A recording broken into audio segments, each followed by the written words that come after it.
Hello there everyone, welcome back to a brand new video. Today I am going to talk about the Robot Revolution, the latest Doctor Who episode that released for season 2. This is the first episode of season 2 and it's absolutely amazing to see Doctor Who return, and holy shit, this episode was so damn good.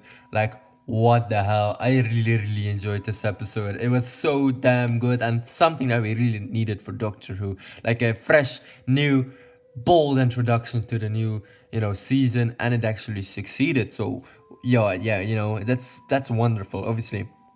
So let's talk about the episode. We begin with a little, I guess, flashback with Faradu Sethu's character of Radha Sethu. I think that's how you pronounce her name. I think she pronounces it very differently, but anyway, she plays Belinda Chandra, and she's the new companion of season 2. And we see actually obviously her boyfriend too, which is Alan. Alan something. I don't really care for his name, to be honest. But Alan is really interesting. So he is like actually her boyfriend, but obviously this takes place 17 years into the past, and Ellen bought her a certificate of a star, so she's actually, she owns a star now, which is really interesting. All right, I'll get to that in a few seconds. But yeah, she gets gifted this for her birthday. I mean, it's not the greatest thing. Obviously, it's not the best thing ever to give to your girlfriend, which is whatever. And she says, okay, thanks, I appreciate it still. But obviously, we go 17 years into the future, and Belinda Chandra is now a nurse. She works in a hospital, and the doctor is looking for her, which means she's very mighty important, obviously. So there we go. Obviously, she doesn't know that yet. So there we go. All right, she goes back home, and she goes to her, I think it's like a shared house with a few of her mates. And she goes to sleep like a normal day goes, right? And suddenly in the night, her house gets stormed by robots, saying that she is their queen, which is weird. But obviously that ties back into the certificate of that star, and Ellen, her, boyfriend, her ex-boyfriend, I guess, supposedly bought a real star for her with real, inhabitants, which is really interesting. It's such a, I would say, a simple story, but it's it makes a lot of sense in the Doctor Who universe.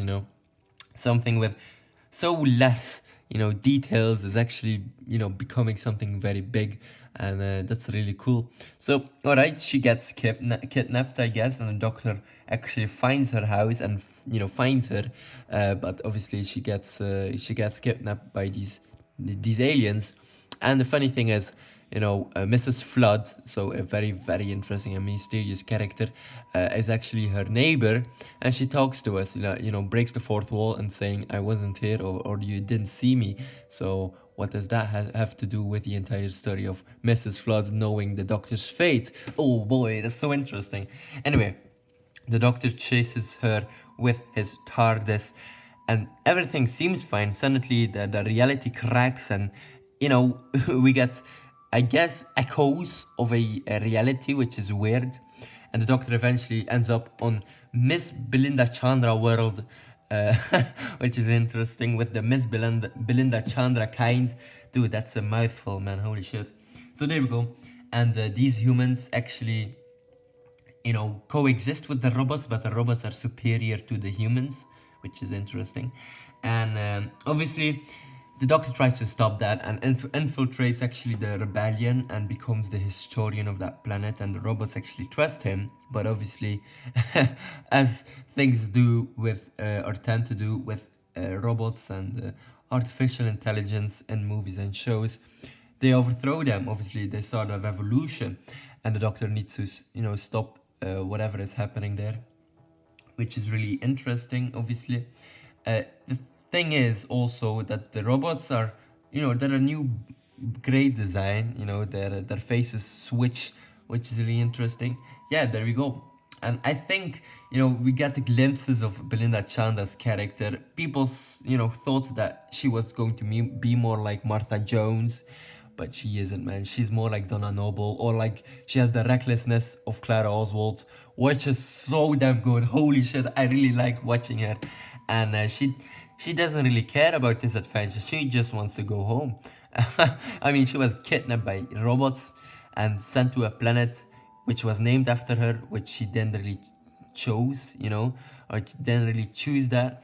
And now obviously she's very, very upset, and the doctor wants to take her back, but he can't, because the revolution must go on and people must try to eliminate the robots or exterminate them.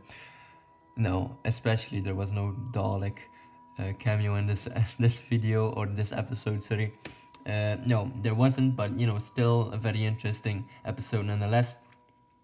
And the doctor tells her all about, Dex tells her all about his little details, like he has two hearts and he's from a planet, another alien, right? Very, very interesting. And he tells something about the timey-wimey, reality breaking, shifting, whatever, or the warp that they refer to when the reality just, warps, which is interesting and really, must be very important for the future too. Alright, eventually they find the supreme AI, and this person looks very cool. This is obviously the AI intelligence, I guess, which controls the robots. AI, get it? AIL? What? Dude, that was so interesting. Such a weird character. I mean, he looked very cool and reminded me of the Tin Man of Wizard of Oz, which is obviously very cool in itself. But his design, his makeup, so damn good. Holy shit, that was so fantastic to see. And yeah, like I said, which was very interesting, was that the AI interface was actually, ow, so damn good. Like, holy shit, I didn't really expect that, but it was. And yeah, no, I really liked that. So Al was brought in from the past because voice crack, because of the reality warped or whatever, and he was brought in before the robot revolution, and he became the AI and killed people, and that's how the robot revolution actually began. And whoa, dude, timey-wimey stuff, really, really interesting. I really like that bit. So there we go. Obviously, I guess they eliminate him thanks to the timey-wimey certificates that they have. Like, there are two in the same time frame, like an old one and a new one, and they touch, and when two things of the same thing touch in the same time, it breaks down the universe, right? And that's what actually happens. But obviously the Doctor, as a Time Lord, can stop that, and he has the power to actually absorb those timey-wimey bits, or I don't know.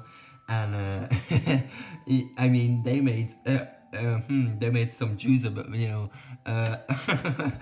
yeah, they transformed Alan into an egg and a seed, which is really, really, really weird. I was not expecting that, but the Doctor just, wow, such a badass, man. So Al is no more, or AI or whatever, and yeah, the Doctor and Belinda need to go home now, but they can't because they're stuck. The TARDIS won't land them on Earth in 2025. So what will happen in the second episode? We'll need to see and wait, obviously, because the next episode will be set in Miami in the 1950s, and Alan Cumming will voice Mr. Ring-a-Ding, a cartoon character brought to life. And oh boy, I am so very, very excited. Like, this episode was so damn good. Like, Belinda Chandra, she's such a badass, man. She doesn't think about the Doctor trying to help her. No, she wants to go home, and she doesn't really want to be here. Such a great character. Damn, Russell T Davies, you cooked, man. Anyway, ladies and gentlemen, hopefully you enjoyed this review. Don't forget to like and subscribe, and I'll check you later for another Doctor Who review. Goodbye, everyone, or should I say, Doctor, I let you go. Allons-y.